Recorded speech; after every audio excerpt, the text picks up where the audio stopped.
देखिए, इसके पहले हमने पुष्प के बारे में पढ़ लिया था, पुष्प कैसे जनन करते हैं, अब हमें वो पढ़ना है। ठीक है, पुष्पों में जनन कैसे होता है, तो पौधे के पहले भागों को समझ जाइए। पुष्प जनन, पौधों में जनन कैसे होता है। ठीक है, तो पुष्प के बारे में पहले समझ जाते हैं। पुष्प क्या होता है, फूल, फ्लावर, फूल क्या होता है समझो। दुनिया की सबसे खतरनाक चीज कोई है तो वो क्या है, फूल। क्यों है समझिए। फूल से हम किसी भी अपने विचारों को व्यक्त करते हैं। अपने विचार समझ रहे हो, हैप्पी बर्थडे टू यू कहने की जरूरत नहीं है, आप दे दोगे वो समझ जाएगा, है ना।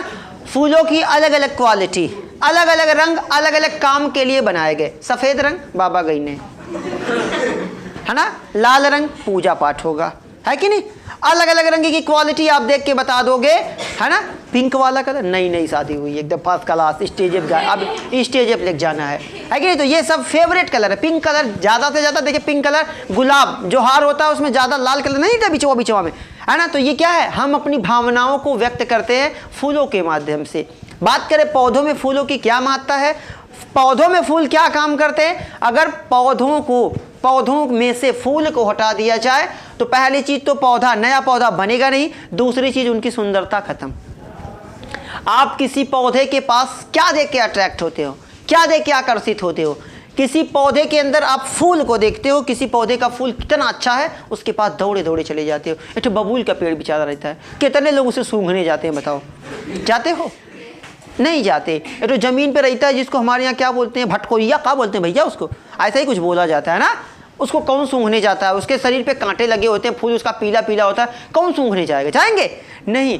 तो फूल क्या काम करते हैं भाई, फूल हमें अपनी तरफ क्या करते हैं, आकर्षित करते हैं। और केवल हमें ही नहीं आकर्षित करते बल्कि उसका रीज़न होता है। देखिए फूल दो तरह के, एक होता है रात वाला फूल और एक होता है दिन वाला फूल। ठीक है, अब समझिए, जितने रात में फूल होते हैं वो स्त्रीलिंग होते हैं। पहचान समझो, रात वाले खिलने वाले फूल, जैसे देखो चमेली गजब महकती है ना, है कि नहीं। रात रानी अजीबो गरीब महकती है ना कि नहीं। नाम से देखो रात रानी, चमेली, चंपा, ये कुल कब खुल, है कि नहीं भाई। किसी के मम्मी पापा का नाम चंपा है तो वो मेरी गलती नहीं है, वो तो आपके घर वाला नाना ने रखा होगा, नानी ने रखा होगा। फिलहाल तो रात और दिन वाले फूल, देखिए ये क्वालिटी आप समझिएगा। पॉइंट यहाँ पे मैं क्या समझाना चाहता हूँ, रात वाले फूल गजब के महकते हैं और दिन वाले कोहड़ा, नाम से ही लग रहा है कोहड़ा, इसे जरा क्या महकेगा, है कि नहीं। धतूरा, है कि नहीं, ये महकेगा नहीं महकेगा, है ना, ये कम महकते। इसका भी रीज़न होता है, समझिए। रात वाले जो फूल होते हैं वो ज़्यादा से ज़्यादा किस कलर के होंगे, सफ़ेद कलर के होंगे। क्यों होंगे, इसका रीज़न होता है, रात वाले जो फूल होते हैं वो सफ़ेद कलर के होते हैं, लेकिन कैसे होते हैं, सुगंधित होते हैं। कैसे होते हैं भाई, सुगंधित होते हैं। यही दिन वालों की बात कर ले तो ये कैसे होते हैं, रंगीन होते हैं, अलग अलग कलर के होते हैं, लेकिन खुशबू इनकी कैसी होती है, कम होती है। क्यों कम होती है, क्या रीज़न होता है वो समझते। ठीक है, अब जो रात वाले फूल है पहले समझते हैं, सफ़ेद होते हैं, इनमें कलर से कुछ लेना ही देना नहीं है। लेना देना मतलब कुछ मतलब नहीं कलर से। रात वाले रंगीन क्यों नहीं होते, क्योंकि देखिए फूल खिलते क्यों हैं, भंवरों को अपनी तरफ क्या करने के लिए, आकर्षित करने के लिए। क्या करने के लिए, आकर्षित करने के लिए, ताकि भंवरा आए और मेरे परागकण को मेरे वर्तिकाग्र तक पहुंचा दे। एक माध्यम, आपको मालूम है परागण कितने प्रकार से होता है, आगे हम पढ़ेंगे, है ना। तो वो केवल क्या करते हैं कि कोई भंवरा, कोई जीव, कोई कीट, कोई पतंग, कोई पानी फलाना ठिकाना कोई आए, केवल मेरे वर्तिकाग्र को कहाँ, मेरे परागकण को कहाँ पहुँचा दे, वर्तिकाग्र तक पहुँचा दे और मैं अपनी संतान को जन्म दे दूँ या अपने नए पौधे की उत्पत्ति कर दूँ, नए फल को बना दूँ। बस वही काम होता है फूल का। ठीक है, तो रात वाले फूल जो होते हैं वो रंगीन नहीं होते बल्कि सफ़ेद होते हैं, लेकिन खुशबूदार होते हैं। तो रात में भंवरा देखता है ना, दिखेगा, अंधेरा अंधेरा, अंधे को कुल काला। भाई आप अगर आंख बंद करते हैं, एक दिन बंद करवाया गया था ना, तो कैसा दिख रहा था आपको, सब काला काला दिख रहा था। तो रात में जो फूल होते हैं वो खुशबूदार होते हैं, तो भंवरा क्या करता है, खुशबू से भागा चला जाता है। रात में घर के पास आप बैठे रहते हो, गजब कोनो घर देखिए इसकी सब्जी बन रही है, हम स्कैन करते हैं दिवालिया आर पार, मतलब किस चीज़ से आप बता देते हो, नहीं नहीं, बता देते भाई, आधे लोग तो बता देंगे कौन वाला मसाला डाला जा रहा है, वो अलग है कॉन्फिडेंस में। नहीं होता भाई, हम बता देते हैं भाई, देखो कौन मुर्गा बन रहा है, वो अलग है, कौन खुशबू है भैया, क्या क्वालिटी है, बता देते हैं।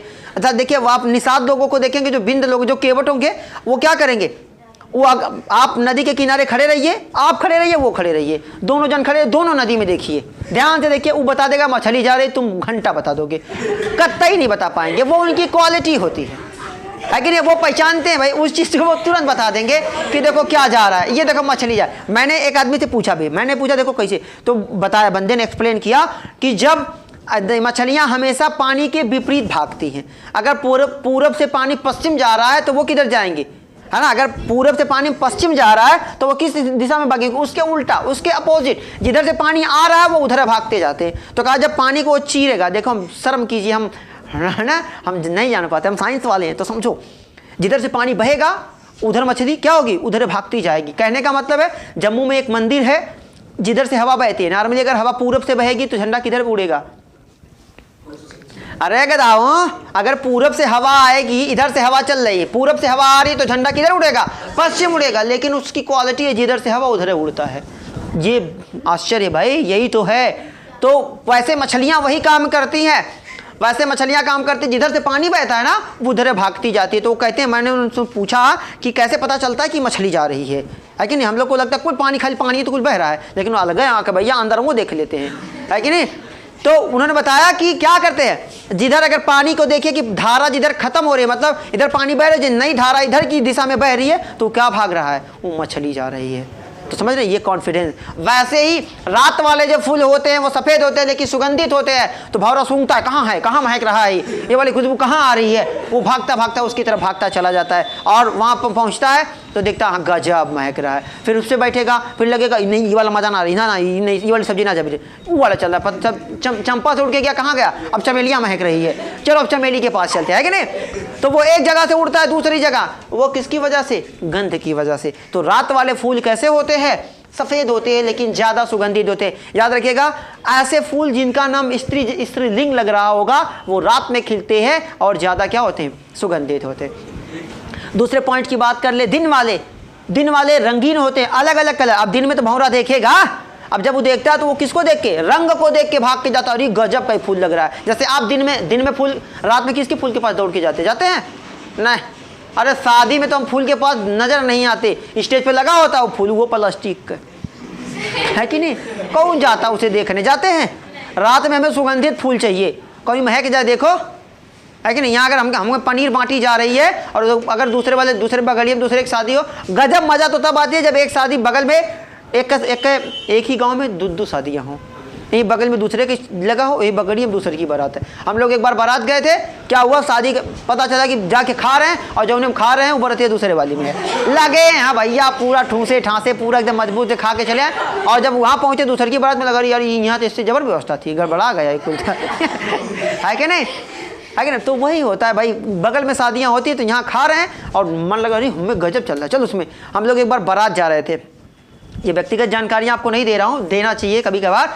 हम लोग बारात जा रहे थे, जाम लग गया, लंबा जाम लगा भाई, एकदम मतलब 5-6 किलोमीटर का जाम, और लंबा जाम, और गाड़ियाँ रेंग रही हैं, और बगल में मारे शादियाँ, बहुत सारी शादियाँ, बढ़िया VIP शादी। उतरो गाड़ी में से, कौन जाके पॉपकॉर्न लेके आ रहा है तो कौन आइसक्रीम लेके आ रहा है, खाओ, गाड़ी में दिया जा रहा है, एक बार ये जा रहा है तो 2 कुल्फी लेके आ रहा है, तुम पकड़ो, फिर दूसरा का जा रहा है लेके आ रहा है, तुम पकड़ो, मतलब बताओ, अलग है 4 शादियाँ अलग अलग जगह से हमने व्यवस्था कर लिया। और हम लोग का पेट यहीं भर गया, हमने गाड़ी वाले से कहा चलो गाड़ी घुमा, कहा हाँ तुम लोग खा चुके, हम कहा खा जाओ, घुमा लो, तब पता कैमरा वाला यहीं बैठा है, अरे तुमको भी इसी में बैठना था, है कि नहीं, तो रात में चले आए होते, लेकिन क्या बताना, चले फिलहाल। तो समझ में आ गया बाबू, फूल का मतलब समझ में आ गया। तो फूल अब समझते हैं परिभाषा के तौर, अब साइंस की भाषा में समझते हैं। तो फूल क्या करता है, एक अवतरण मंच का काम, जैसे वर्तिकाग्र क्या काम करता है, अवतरण मंच। तो वर्तिकाग्र कहाँ पाया जाता है, फूल में ही तो पाया जाता है, ठीक है। तो वो जीवों को अपनी तरफ आकर्षित करने का काम करता है ताकि परागण की क्रिया हो सके, ठीक है। तो आगे समझते हैं पुष्प के भाग। पुष्प के कौन कौन से भाग होते हैं, इसके पहले भी मैंने आपको बताया था, लेकिन कुछ पॉइंट छूटा था तो उसे हम कवर कर रहे हैं। तो पहला बाह्यदल, बाह्यदल क्या होता है, ठीक है। तो याद रखना, बाह्यदल की सबसे आसान पहचान है, बाह्यदल हमेशा किस कलर का होगा, हरे कलर का होगा। किस कलर का होगा, हरे कलर का। आपने देखा होगा जब फूल कली अवस्था में रहता है तो खूब डिजाइन, बैगन देखो, अरे बहुत बड़का बैगन बन रहा है हमने बैगन देखा, ये देखो बैगन, पन्ना बैगन है कि नहीं? देखिए ये क्या है बैगन, ये बैगन का क्या है, ये क्या है बाबू, ये बाह्य दल है। ये क्या है, याद रखिएगा, बाह्य दल हमेशा किस कलर का होगा, हरे कलर का होगा। क्यों हरे कलर का होता है, ये भी पॉइंट, हरा ही क्यों होता है? तो जब ये बैगन फूल रहा होगा, डायरेक्टर तो बैगन थोड़ी लग जाता है, अभी तो बैगन लेके आए तो बाजार से तो बैगन लटका मिलेगा उसमें, ऐसा नहीं ना, उसमें क्या लगेगा, फूल लगेगा, और फूल लगेगा परागण होगा। कैसे बनेगा इसके बारे में हम आगे पढ़ेंगे, अब समझते हैं। तो ये बाह्य दल, अब ये हरा क्यों होता है? आपको मालूम है प्रकाश संश्लेषण किस भाग में होता है, पौधे के हरे भागों में प्रकाश संश्लेषण की क्रिया होती है ना? तो अब प्रकाश संश्लेषण की क्रिया पौधे के किस भाग में हो रही भाई, हरे भाग में हो रही है। तो जब ये कली अवस्था में था, अब ये देखिए ये कली है, तो इसके अंदर जो कली है इसको बड़ा होने के लिए क्या चाहिए, ऊर्जा चाहिए ना।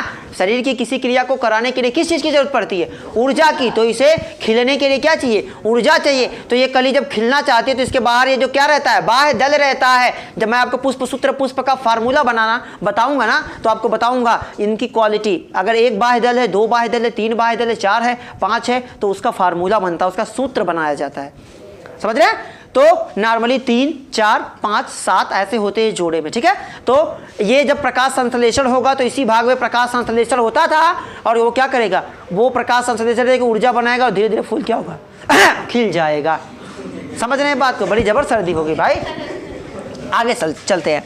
तो समझ में आ गया कि बाह्य दल हमेशा किस कलर का होगा, हरे कलर का। क्यों हरे कलर का होगा, क्योंकि प्रकाश संश्लेषण, फोटोसिंथेसिस करने के लिए जब पौधे प्रकाश संश्लेषण करते हैं तो वही हरा वाला भाग क्या करता है, प्रकाश संश्लेषण करके उसे ऊर्जा देता है, ताकि कली से वो क्या बन जाए, फूल बन जाए। बाह्य दल समझ में आ गया। दलपुंज, हिंदी में समझो पंखुड़ी। क्या, पंखुड़ी पौधों का यह एक विशिष्ट भाग है। यही दलपुंज जीवों को क्या करता है, अपनी तरफ आकर्षित करता है। अगर इसी दलपुंज को फूल से हटा दिया जाए तो कभी परागण नहीं होगा, कभी आप किसी फूल की तरफ अट्रैक्ट नहीं होंगे, आकर्षित नहीं होंगे।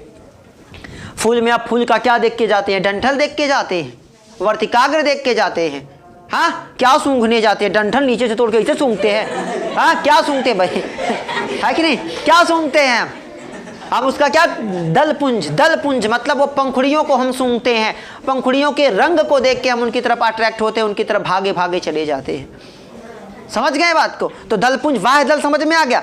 आगे बात करते हैं पुष्प के भाग। पुष्प देखिए, एक पुष्प होता है एक लिंगी, एक होता है द्विलिंगी। हम द्विलिंगी एक लिंगी दोनों समझ जाते हैं। वह पुष्प जिसमें नर व मादा दोनों भाग पाए जाएंगे उसे क्या कहेंगे, द्विलिंगी कहेंगे। क्या कहेंगे, द्विलिंगी। और जिसमें नर अलग मादा अलग उसे क्या कहेंगे, एक लिंगी कहेंगे। तो नर पुष्प में नर भाग कौन कौन सा होता है, मादा भाग कौन कौन सा होता है। फिगर मैंने पहले बताया था, आपको सरसरी निगाह से बता देता हूं, क्योंकि हमें पढ़ना है पुष्प में जनन कैसे होता है। तो भाग को सरसरी निगाह से, परागकण पुष्प का कौन सा भाग होता है, नर भाग होता है। कौन सा होता है, नर भाग। परागकोश जिसके अंदर परागकण पाया जाता है, फिगर मैंने पिछले वीडियो में आपको बताया था, ठीक है। तंतुक जिस पर परागकोश लगा हुआ होता है उसे क्या बोलते हैं भाई, है ना, तंतुक बोलते हैं, ठीक है। आगे बात करते हैं, फिर मादा भाग की बात करते हैं। तो वर्तिकाग्र जहां पर क्या होता था, जहां पर परागकण पहुंचता था, ठीक है। जहां पे परागकण उड़ के जाता था तो परागकण उड़ के कहां पहुंचता था, वर्तिकाग्र पर, और वहां से अंकुरित होकर कहां पहुंचता था, बीजांड तक पहुंचता था, अंडाशय तक पहुंचता था, और एक नए पौधे की क्या करता था, उत्पत्ति करता था। फिलहाल वर्तिकाग्र जान ही गए। वर्तिका ये वर्तिका के नीचे वाला ये पतला वाला डंठल नुमा भाग क्या कहलाता था, वर्तिका कहलाता था। और ये वर्तिकाग्र जहां पे परागकण पहुंचता है उसे क्या कहते हैं, वर्तिकाग्र कहते हैं। और अंडाशय जहां पे अंडाणु और जहां पे वो पराग नलिका निकल के जाके मिलती है, या जहां पे अंडाणु का निर्माण होता है उसे क्या कहते हैं, अंडाशय या ओवरी कहते हैं। पॉइंट समझो, परागण कैसे बनता है, परागण क्या होता है। तो परागण का क्या, परागकण का एक स्थान से दूसरे स्थान तक जाना क्या कहलाता है, परागण कहलाता है। परागण कितने प्रकार का होता है भाई?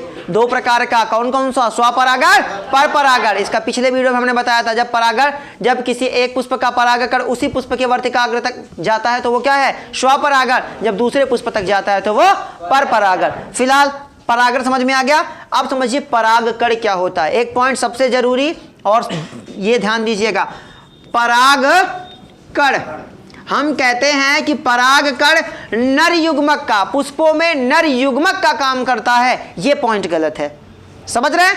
परागकण पुष्प में नर युग्मक का काम नहीं करता, बल्कि किसका काम करता है?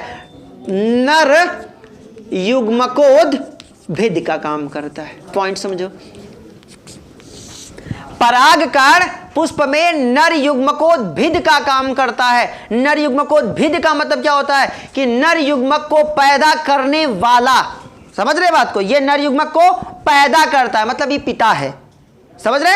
ये नर युग्मक को पैदा करता है, ना कि ये खुद नर युग्मक है। जैसे मनुष्यों की बात कर ले तो मनुष्य में नर युग्मक कौन है भाई? शुक्राणु। वैसे पुष्प में परागकण नर युग्मक नहीं होता, बल्कि ये नर युग्मकोद्भिद होता है। नर युग्मक को पैदा करता है। कैसे पैदा करता है? फिगर देखो, ठीक है? फटाफट देखिएगा। हाँ, फटाफट देखने का मतलब है सरसरी निगाह से इसको देखिए, क्योंकि हम यहीं तक नहीं रहना, हमें आगे भी पढ़ना है। ये आप पढ़े है कि नहीं? हमने पढ़ा है। किसी परागकोश में कितने प्रकोष्ठ होते हैं? कितने? 4 प्रकोष्ठ होते हैं। कितनी पाली? 2 पाली। प्रत्येक पाली में कितने प्रकोष्ठ? 2 प्रकोष्ठ, ठीक है? इसे क्या बोला जाता था? लघु बीजाणु धानी। क्या बोला जाता था? लघु बीजाणु धानी। लेकिन जब ये अपरिपक्व अवस्था में होता है तो इसे क्या बोलते हैं? बीजाणु जन ऊतक। क्या बोलते हैं? अब समझो, अब परागकण कैसे बनता है। परागकण की बात करते हैं तो परागकण कैसे बनता है, इसके बाद मैं आपको बता दूंगा कि अंडाणु कैसे बनता है। तो परागकण समझ जाएंगे तो अंडाणु अपने आप आ जाएगा आपको, ठीक है? अपने आप आने का मतलब थोड़ा सा देखेंगे आ जाएगा। अब देखो कि ये बीजाणुजन जो ऊतक होता है, आपको मालूम है कोशिकाएं मिलके क्या बनाती हैं? ऊतक। ऊतक मिलके क्या बनाता है? अंग बनाता है। और अंग मिलके क्या बनाता है? शरीर बनाता है। तो ये ऊतक अर्धसूत्री विभाजन द्वारा, याद रखिए अर्धसूत्री विभाजन 2 प्रकार का होता है। अर्धसूत्री विभाजन फर्स्ट और अर्धसूत्री विभाजन सेकंड। तो पहला पॉइंट क्या होता है कि ये बीजाणुजन जो ऊतक होता है, ये क्या है? लघु बीजाणु जिसे बोला जाता है, इसे ही बीजाणुजन ऊतक, इसे ही लघु बीजाणुधानी, ठीक है? इसे ही लघु बीजाणु मात्र कोशिका, कई नामों से जाना जाता है, जिसके बारे में मैंने आपको पहले भी बताया हुआ है, ठीक है? ये बीजाणुजन ऊतक किसके द्वारा? अर्धसूत्री विभाजन। कौन सा? फर्स्ट द्वारा। किसके? फर्स्ट द्वारा 2 कोशिकाओं का निर्माण करती है। कितनी कोशिकाओं का निर्माण करती है? 2 कोशिकाओं का निर्माण करती है। और ये दोनों कोशिकाएं फिर क्या करेंगी? अर्धसूत्री विभाजन सेकेंड द्वारा। किसके द्वारा बाबू? अर्धसूत्री विभाजन सेकेंड द्वारा कितनी कोशिका का निर्माण करेगी? 4 कोशिका का निर्माण करेगी। कितनी कोशिका का निर्माण करेगी?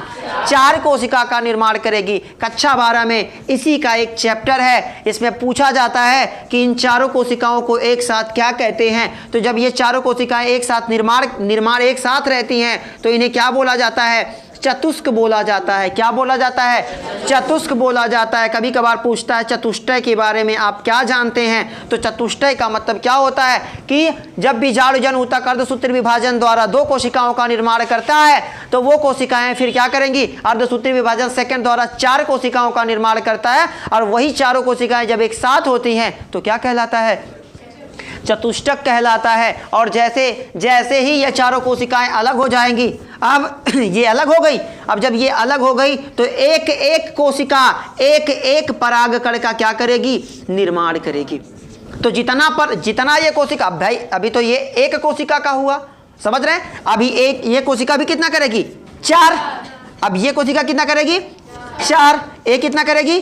4। ये कितना करेगी? अब इसके नीचे ये जो आएगा ये 4। करते करते बहुत सारे परागकण, आपने पढ़ा है परागकोश में परागकण कैसे भरे रहते हैं? ठसाठस भरे रहते। पढ़ा है ना? ठसाठस का मतलब क्या होता है? ना कहते बस में पूरा ठसाठस भीड़ थी, मतलब बहुत ज्यादा एकदम ठूस ठूस के भरे थे। समझ रहे हैं बात को? तो ये हो गया परागकण कैसे बनता है। फिर से समझो, पूछेगा कोई कि परागकण कैसे बनता है तो याद रखना बीजाणुजन ऊतक अर्धसूत्री विभाजन फर्स्ट द्वारा कितनी कोशिकाएं बनाता है? 2 कोशिकाएं बनाता है, वो दोनों कोशिकाएं अर्धसूत्री विभाजन सेकंड द्वारा कितनी कोशिकाएं बनाती हैं? 4 कोशिकाएं बनाती हैं। और ये चारों कोशिकाएं जब एक साथ होती हैं तो इन्हें क्या कहते हैं? चतुष्क या चतुष्टय बोलते हैं। और यही कोशिकाएं जब अलग अलग हो जाती हैं तो एक एक कोशिका एक एक परागकण का क्या करती है? निर्माण करती है। समझ गए? ये तो ठहरा ये पॉइंट, परागकण का निर्माण। अब पराग अंकुरण समझ लेते हैं, 10 मिनट में खत्म हो जाएगा, ठीक है? देखिए,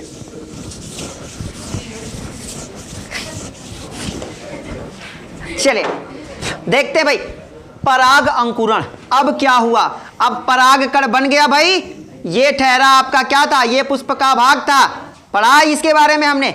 अब देखो क्या होता है कि परागकण, ये हुआ परागकण। अब परागकण जब इसका निर्माण परागकोश में हो जाता है तो ये उड़ के कहाँ आता है? कहाँ आता भाई? वर्तिकाग्र पर। ध्यान दीजिए कि परागकण यहां तक नहीं आता, समझ रहे हो? अब यहां से एक नली निकलती है, जिस नली को क्या बोला जाता है? पराग नली बोला जाता है। अब इसके बारे में थोड़ा सा समझ लो पॉइंट, ठीक है? देखो वर्तिकाग्र क्या काम करता है। वर्तिकाग्र के अंदर एक खासियत होती है, मैंने ये पॉइंट आपको पहले भी बताया था, फिर बता रहा हूं। वर्तिकाग्र उन्हीं, है ना, उन्हीं पराग कणों को स्वीकार करता है जो उसी जाति का होता है। जैसे अगर ये गुलाब का फूल है तो इसके वर्तिकाग्र पर केवल किसका आएगा परागकण? केवल गुलाब का आएगा। ऐसा नहीं कि कमल उठा के डाल दिया तो पहुंच जाएगा, ऐसा कतई नहीं होने वाला। ये वर्तिकाग्र की क्वालिटी होती है, ये क्षमता होती है, ये इसके अंदर एक ऐसी क्षमता है, अगर ये दूसरी जाति का परागकण यहां पहुंच गया तो ये नली को कभी बढ़ने ही नहीं देगा। कहाँ जा रहे हो? जैसे मैंने बताया था कि अगर आपके स्कूल में फंक्शन चल रहा है, कोई दूसरे स्कूल का आ गया तो क्या करोगे आप? वहाँ लिख जाएगा आखिरी कमरे में, भाई साहब को कुछ मिठा उठा खिलाएंगे, ठीक है? समझ जाइए, बाकी तो आप खातिरदारी कर ही लोगे। तो पराग अंकुरण का मतलब क्या होता है? ये परागकण यहां जाता है और इस पे क्या रहते हैं? इस पे तरल पदार्थ रहता है, जिसकी वजह से ये परागकण क्या हो जाता है? अंकुरित हो जाता है। और यहां से एक नली निकलती है, पराग नली, जो धीरे धीरे विकसित होकर कहां मिल जाती है? अंडाशय में मिल जाती है। और इसी अंडाशय में फिर क्या हो जाते हैं? अंडाणु यहीं पे पहले से था, ये पराग नली आई, जिससे नर युग्मकोद्भिद कहां प्रवेश कर गया? अंडाशय में। और यहीं पे अंडाणु और कौन? शुक्राणु। कहाँ? पुष्प में कहाँ शुक्राणु घुस गया महारानियों, है कि नहीं? तो यहाँ क्या बनता है? परागकण, नर युग्मकोद्भिद दोनों मिल जाएंगे। और आपको मालूम है नर युग्मक और मादा युग्मक के मिलने की क्रिया क्या कहलाती है भाई? निषेचन कहलाती है। ये ठहरा निषेचन। अब निषेचन के बाद क्या क्या, ठीक है? निषेचन के बाद क्या क्या घटना होती है? तो फूल में जब फूल का निषेचन हो जाता है तो पंखुड़ी झड़ने लगती है, फूल लगेगा मुरझाने, है कि नहीं? नहीं लगता है, हिलने डुलने बेचारा, नहीं कहते फूल अब गड़बड़ा रहा है। तो क्या आप समझ जाइए कि उसका निषेचन हो चुका है। अब जब उसका निषेचन हो जाएगा, ठीक है? निषेचन किसे कहते हैं? दो विपरीत युग्मकों का मिलना। तो यहाँ से पराग पहुंचा ना, है ना? पराग नली पहुंची और अंडाशय में मिली, किससे मिली? अंडाणु से मिली। और क्या हो गया? एक नए जीव का, अब यहाँ एक बीज का निर्माण होगा, फल का निर्माण होगा, समझ रहे हैं? अब ये आगे चल के फल बनेगा। अब जब ये फल बनेगा तो उसके बाद क्या होगा? उस पुष्प में क्या क्या परिवर्तन होंगे? तो पंखुड़ियाँ क्या होंगी? झड़ के गिरने लगेंगी, वो फूल क्या होगा? मुरझाने लगेगा और धीरे धीरे पूरी तरह से झड़ जाएगा। फिर उसका केवल क्या बचेगा? फल बचेगा। फिर उसके बाद तो हम भंडारा कर ही देते हैं, ठीक है? ये ठहरा आपका पॉइंट। इसके बाद हम पढ़ेंगे किसके बारे में? मनुष्यों में कैसे जनन होता है, वो आपका अगला पॉइंट है, जो कि बहुत ही इंपॉर्टेंट पॉइंट है, बहुत जरूरी पॉइंट है, ठीक है? इसको नोट कीजिएगा। बेस्ट ऑफ लक, मेहनत से पढ़िए।